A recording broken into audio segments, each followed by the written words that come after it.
संवत का तो मतलब सन, ईयर, कौन सा ईयर? तो विक्रमी ईयर।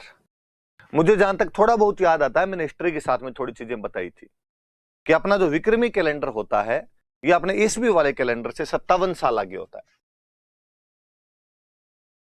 कितने साल आगे चलता रहता है? 57 साल। कि ईस्वी वाला जब भी शुरू हुआ होगा उसे 57 साल पहले अपने विक्रमी वाला कैलेंडर शुरू हो गया था। इसका नाम विक्रमी क्यों? तो हम कहते हैं किसी विक्रमादित्य नाम के राजा ने इसको शुरू किया था।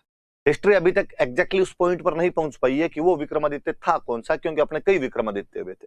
पर यह श्योर है कि विक्रमादित्य नाम के किसी राजा ने एक कैलेंडर शुरू किया जो विक्रमी कैलेंडर कहलाता है।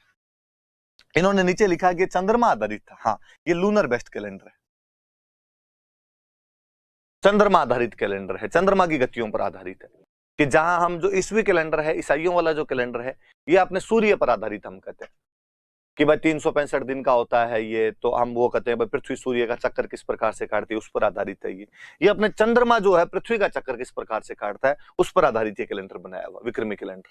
तो एक अंतर आया कि वो जो ईसाइयों वाला कैलेंडर होता है वो सूर्य आधारित कैलेंडर होता है, और जो अपने वाला कैलेंडर होता है ये चंद्रमा आधारित कैलेंडर होता है। या मैं ज्यादा अच्छे से बोलूं तो मैं कहूं कि अपने वाला कैलेंडर मतलब जो जनवरी फरवरी वाला कैलेंडर है वो तो सूर्य आधारित है। मम्मी का कैलेंडर जो कि चैत बैसाख वाला होता है वो चंद्रमा आधारित होता है।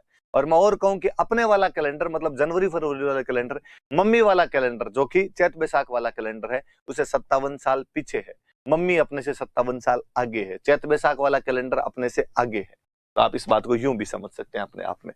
तो चंद्रमा आधारित कैलेंडर होता है। तो सुनना थोड़ी बात, ये जो चंद्रमा आधारित कैलेंडर होता है इनके अंदर जो महीना होता है वो 29.5 दिन का होता है। 29.5 दिन का एक महीना होता है। और इसीलिए हम अक्सर कई बार वो सुनते रहते हैं कि छठ सातम बेड़ी है, कि छठा दिन और सातवां दिन दोनों एक साथ आके इकट्ठे आ गए। बेड़ा मतलब इकट्ठे आ गए। कई बार आप पढ़ते हो कि आठम दो है, कि भाई एक ही तिथि को 2 बार गिन लिया जाना चाहिए। तो वो इस आधे दिन वाले चक्कर को पूरा करने के लिए ऐसा किया जाता है, वरना वो 29.5 दिन का महीना मैनेज कैसे किया जाए। तो या तो किन्हीं 2 को कई बार एक साथ जोड़ लेते हैं, कई बार एक को 2 बार गिन लेते हैं, तो राउंड फिगर के अंदर करने के लिए।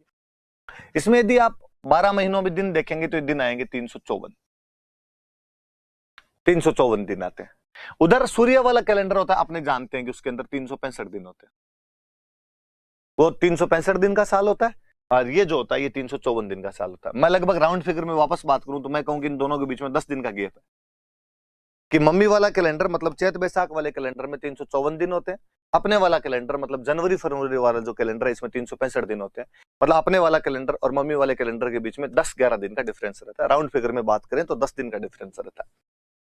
मतलब एक साल के लिए विक्रमी कैलेंडर और ईसाइयों वाला कैलेंडर मतलब ईस्वी कैलेंडर जनवरी फरवरी वाला कैलेंडर दोनों मिलाए जाए तो विक्रमी कैलेंडर में 10 दिन कम पड़ जाएंगे, शॉर्ट पड़ जाएंगे। 2 साल में मिलाए तो आप कहोगे 20 दिन कम पड़ गए सर। मैं कहूं 3 साल में मिलाए तो आपने कहा सर 1 महीना कम पड़ गया।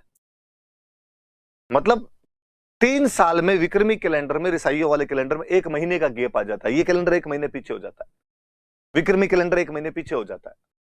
अपने डोकरे इस मामले में बड़े सियाने थे और उन्होंने कहा ना ना पीछे तो भाई साहब आज होने दिन कल होने दे। हम हर तीसरे साल प्रत्येक तीसरे वर्ष एवरी थर्ड ईयर प्रत्येक तीसरे वर्ष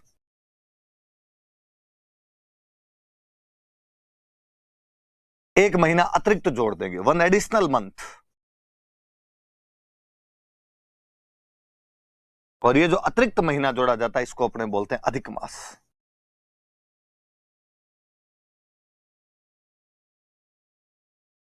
दो बातें याद रखनी है, एक तो ये कि अधिक मास कब आता है विक्रमी कैलेंडर में, तो प्रत्येक तीसरे वर्ष अधिक मास का निर्धारण किया जाता है। अधिक मास प्रत्येक तीसरे वर्ष आता है।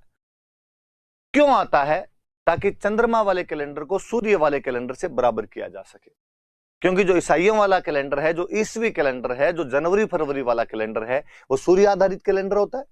चैत बैसाख वाला जो कैलेंडर होता है वो चंद्रमा आधारित होता है। और चंद्रमा आधारित में 354-55 दिन होते हैं, उसमें 365 दिन होते हैं, इसलिए 10 दिन का गैप रहता है। 3 साल में जाके गैप 1 महीने का हो जाता है। इस गैप को कंप्लीट करने के लिए, इस गैप को खत्म करने के लिए प्रत्येक तीसरे वर्ष विक्रमी कैलेंडर में एक अतिरिक्त महीना जोड़ दिया जाता है जिसको कि अधिक मास कहा जाता है। एक तो ये याद रहे कि अधिक मास क्यों किया जाता है, कि सूर्य आधारित कैलेंडर से बराबर करने के लिए। कब किया जाता है, तो प्रत्येक तीसरे वर्ष किया जाता है। अब कोई कहेगा सर नहीं करें तो क्या हो जाए, नहीं करते, एक महीना बराबर नहीं करते, तो नहीं करते तो क्या होता है, देखो मैं बताता हूं। अक्सर दीपावली जो है वो अक्टूबर के शुरू में आती है। आप 10-12 अक्टूबर तक दिवाली देख लेते हैं, या मैं कहूं कि 20 अक्टूबर से पहले पहले दिवाली आ जाती है। पर कई बार जो दिवाली है वो पीछे की तरफ खिसकती है, वो नवंबर की तरफ चली जाती है, और दिवाली आती है 8 नवंबर, 9 नवंबर, 10 नवंबर, 15-20 दिन का गैप आता है, नवंबर की तरफ खिसकती है दिवाली। होली लगभग मार्च के शुरू में आ जाएगी, 4 मार्च 5 मार्च के आसपास आ जाएगी। कई बार होली 22 मार्च 23 मार्च के पास में। रक्षाबंधन ज्यादातर अगस्त के शुरू में आ जाएगी, 3 अगस्त 4 अगस्त। कई बार रक्षाबंधन पीछे खिसक के जाती है, 20 अगस्त 21 अगस्त को आती है। जिस साल त्योहार पीछे की तरफ खिसकते हैं उस साल याद रखना अधिक मास होता है। चूंकि हम अधिक मास वाला कंसेप्ट लेके आ जाते हैं, इसलिए त्योहार ज्यादा नहीं खिसकते, वो 15 दिन का गैप आता है। कोई एक महीने को हम 2 बार गिन लेते हैं, एक बार चैत को 2 बार गिनते हैं, वैशाख को 2 बार गिनते हैं, फिर जेठ को 2 बार गिनते हैं, फिर आषाढ़ को 2 बार गिनते हैं। और जो महीने 2 बार गिने जाते हैं उनमें जो बाद वाला महीना आता है उसमें त्योहार मनाते हैं, पहले वाले महीने में उसके त्योहार नहीं मनाए जाएंगे। भाई चैत 2 बार आ गए तो चैत के त्योहार पहले में मनाएंगे, दूसरे में मनाएंगे, तो हम कहते हैं हम दूसरे वाले के अंदर त्योहार। यदि ये महीना एक्स्ट्रा हम नहीं जोड़ते, 13 महीने नहीं करते, तीसरे वर्ष अतिरिक्त महीना नहीं जोड़ते, अधिक मास नहीं जोड़ते, तो बताऊं क्या होता है।